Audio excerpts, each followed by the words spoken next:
Congresswoman Diane Black, who is from Tennessee. Congresswoman Black, welcome. Nice to have you on. Thank you, Brooke. It's good to be with you. All right, so we now know the sit-in over. Your thoughts on what the Dems were trying to do? Well, I'm very disappointed. What was going on there is beneath the dignity of this institution. It lacks respect for Congress. We have rules that we're not allowed to drink on anything on the floor, eat anything on the floor. We're not allowed to use our cell phones, and yet they broke every one of those rules. They were there in their pajamas, eating pizza, drinking beer. I just think that it's unconscionable what they were doing. Listen, there is a way for them to bring this legislation to the floor. Wait, but is it the beer and the... You're offended by Congresswoman, with all due respect, or is it a little bit more than that? Well, it's the fact that they brought these kinds of things that are prohibited onto the House floor. We're not allowed to even take pictures with our grandchildren on the floor, and yet they were taking pictures, sending them out, and using this as a fundraising tool. I'm really disappointed that this was the action they took, because there is a way, if they want to get the legislation on the floor, it's called a discharge petition. We have rules, and we should be abiding by those rules, and besides which, they were stopping us from doing our work. The American people, the hardworking taxpayer dollar, don't want to turn on their television and see all these antics up here. They want us to do our work, and that was stopping us even from discussing.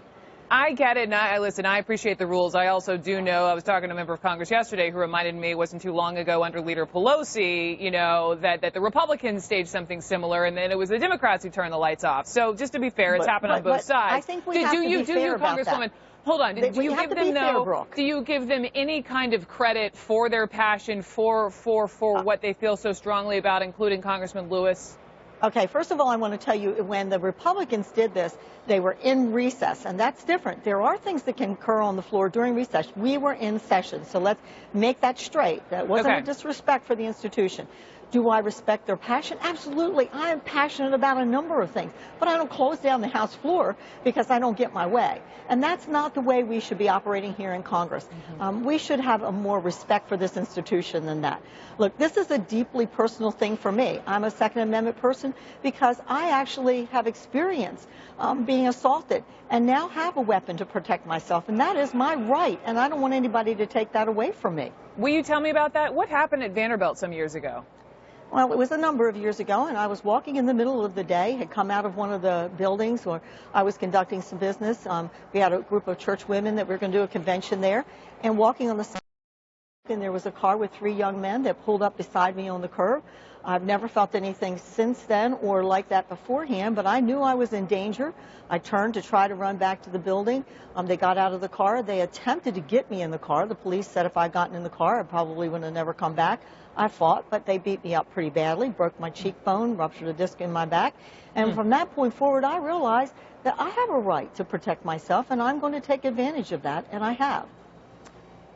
My heart goes out to you, and I mean, you 100% have a right to carry a weapon, to have a concealed permit, but what does that have to do with, I mean, I talked to David Jolly, your Republican colleague from the House just yesterday, who we know on Tuesday introduced a similar no-fly, no-buy piece of legislation. What does, you know, absolutely your right to carry a concealed weapon have anything to do with whether or not you're on a terror watch list and the fact that you shouldn't be able to buy a gun if you are? It's about our constitutional protection, and the bill that, by the way, they were talking about has been discussed over in the Senate. It was not only voted down by the Republicans, but there were also Democrats, and guess what? That bill even is opposed by the ACLU. Now, look, when you get 3 groups like that together to say that that bill was taking away the 5th Amendment, the right to due process, we have to stop. We have to really look at this situation and say, what do we really need to do? I'm learning more and more about the no-fly list. As a matter of fact, my husband was on some similar list several years ago that we had to finally try to figure out how did he get on this list. It was because he had a common name.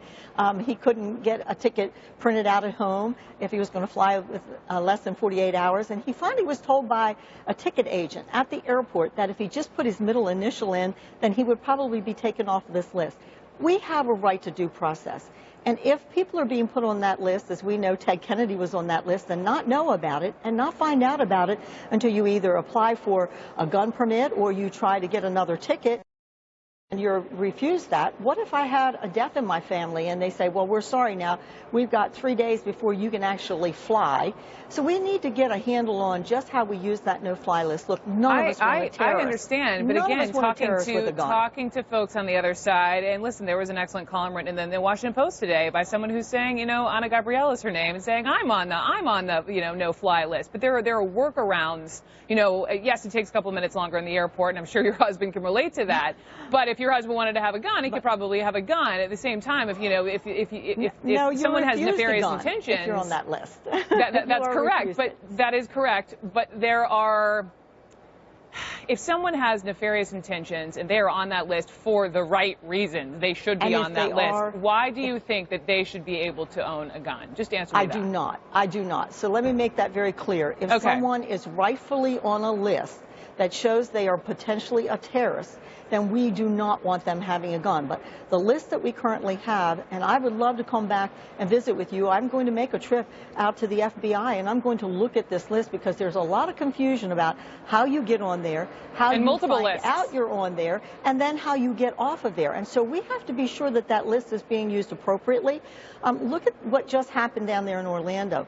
Look, this young man had been watched by the FBI, and somehow he is not on that list. Isn't that curious about why he would not be on that list? So I think we have to look at this list, make sure it's being used appropriately, and that we're not taking away someone's constitutionally protected rights. I'm all for that. Let's open that discussion up, have an honest discussion, and let's get down to the point where we can say, if you're on this list, you're on there for a reason, and absolutely you should not be able to get a gun. But let's do it reasonably, and not with all of this, what's being happening right now. This is not the way Congress should be acting. Okay. Thank you so much for your perspective. I want to hear it from you guys, and we'll talk post-FBI. Congresswoman Diane Black from Tennessee.